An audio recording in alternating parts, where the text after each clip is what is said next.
السلام علیکم ورحمۃ اللہ وبرکاتہ۔ امید آپ سب خیریت سے ہوں گے۔ میرا نام محمد اکرام ہے اور آج کی اس ویڈیو میں آپ کو پریپوزیشن کے بارے میں بتاؤں گا۔ اگر اس سے پہلے آپ نے میرے چینل کو سبسکرائب نہیں کیا تو پلیز سبسکرائب کریں اور ساتھ میں بیل آئیکن کو دبائیں تاکہ میری ہر آنے والی نئی ویڈیو آپ تک پہنچ سکے۔ سبق نمبر 3 ہے پریپوزیشن کو اردو میں حروف جار کہتے ہیں۔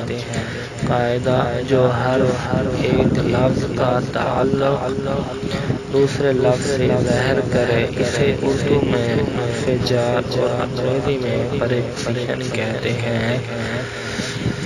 مثلاً in, on, it, to, into, of, for, with, from, since, by, to, our, above, under, before, after, between, near.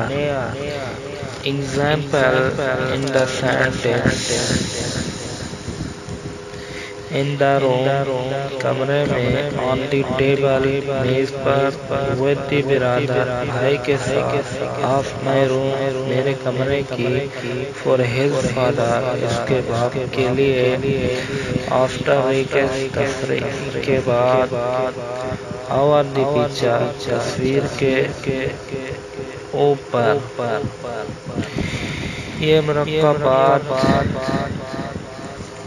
جو میں نے آپ کو بتائے ہیں مثلاً in, on, it, to, into, of اور وغیرہ، یہ سب حروف جار یعنی پریپوزیشن ہیں۔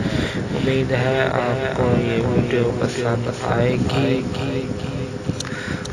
اور سبق بھی سمجھ آ گیا ہوگا۔ اگر پسند آئی ہو اور سمجھ آیا تو پلیز اس ویڈیو ضرور لائک کریں، دوستوں کے ساتھ بھی شیئر کریں اور ہمارے چینل کو سبسکرائب کریں۔ ہمارے چینل کا نام ہے مائی ویڈیوز۔ تھینک یو، تو ملتے ہیں اگلی ویڈیو میں۔